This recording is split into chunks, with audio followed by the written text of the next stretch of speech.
Howdy and welcome back to the Game Team. We are back after a couple of weeks off from our Summer Game Fest 2025 coverage, but that doesn't mean there isn't any news, as this week has had some pretty big headlines, including 2 showcases. So let's not waste any further time and jump straight into our news. Overwatch kicked off its new season and also showed off their newest collab with G.I. Joe. July 1st will see new skins inspired by the iconic series, with Genji as Snake Eyes, Freya as Scarlet, Doomfist as Destro, Widowmaker as Baroness, and Reaper as Cobra Commander. Well, on the topic of collabs, we learned that Sonic Racing Crossworlds is crossing over with even more franchises, as SpongeBob and Patrick will be coming to the game with a Bikini Bottom track. The game will also see the Ninja Turtles and Avatar both join the roster at a later date.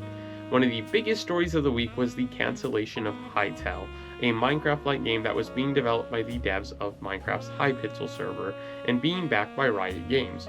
The game had been in development hell for a very long time, and it seems they can never bring in the scope of the game. It does really suck that the team couldn't get something out to market, and I wish them the best in whatever they do next. It seems casting is moving fast on Legendary's Street Fighter movie, as we had a ton of the cast confirmed this week. Following confirmations that Andrew Koji will play Ryu and Roman Reigns will be playing Akuma, we learned that Kalina Leong from last year's fantastic movie Presents will be playing Chun-Li, and that legendary rapper 50 Cent will take on the role of Balrog. They join a super stat cast that has Jason Momoa as Blanca, Noah Centineo as Ken, country singer Orville Peck as Vega, Alan Richardson as Guile, and Andrew Schultz as Dan. Rumors are also swirling that Eric Andre will be playing the ring announcer and that Walter Goggins is being eyed for M. Bison. With the movie set to begin filming in August and apparently not having a finalized script, and well, the cast I just listed above, I really have no clue how this is going to turn out. This is the part where I'd say, but we'll see what happens when Street Fighter releases on ... but it doesn't even have a release date yet, so on to our coverage of this week's showcases. Arc System Works held a small showcase this week, and while we didn't get another look at Marvel Token, there were still some small but exciting announcements. Dear Me I Was revealed for a summer 2025 release exclusively on Nintendo Switch 2. The game is an interactive adventure with a watercolor style mixed with rotoscoping. We then got another look at Double Dragon Revive, which will be releasing on October 23rd, and if you pre-order, you'll receive Double Dragon Dodgeball, a small side game.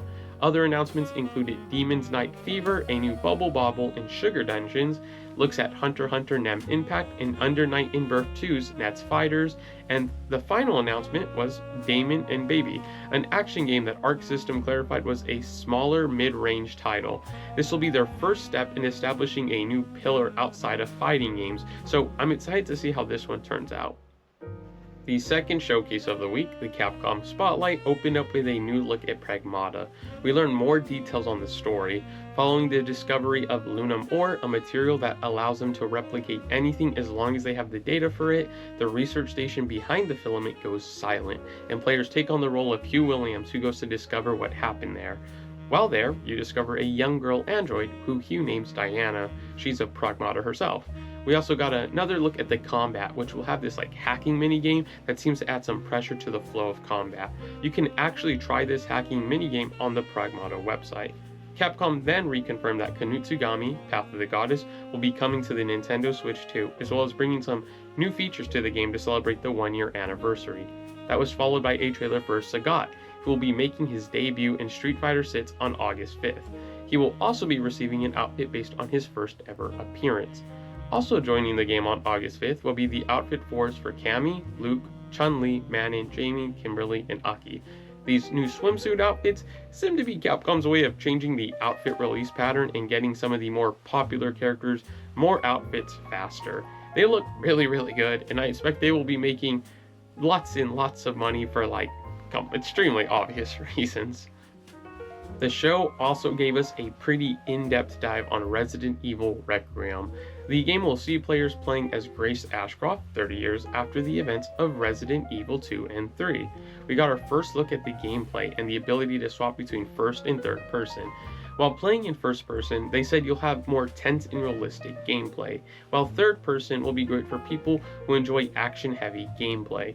The developers mentioned how they really want the game to focus on the horror aspect of the series, and from what we can see, it does look like it's living up to that promise.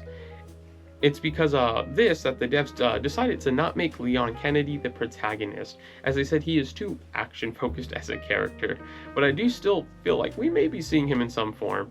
As for the name Requiem, it was chosen as it is supposed to be a kind of requiem for this part of the series as we return to Raccoon City. We'll be seeing more of the game in August at Gamescom, and the full release is still set for February 27th, 2026.